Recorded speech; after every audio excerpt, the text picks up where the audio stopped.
Iron sharpens iron, so a man sharpens the countenance of his friend. You are a weapon of warfare. Greetings and welcome, my friend. Now, you might be a sword or a spear, an axe or an arrow. God sharpens the true believer as a warrior would sharpen the weapons in his arsenal. All of these represent the Christian in one way or another in the hand of God against those who oppose themselves against the gospel.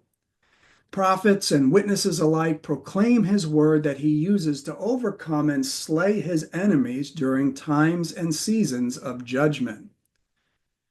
God prepares his people to proclaim the whole counsel of his word with steadfast and unmoving resolve.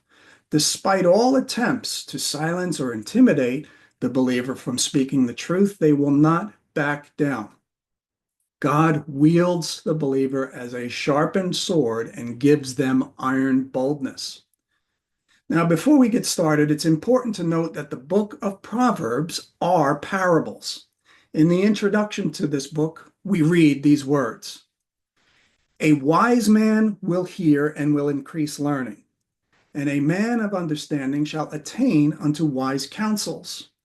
To understand a proverb and the interpretation, the words of the wise and their dark sayings.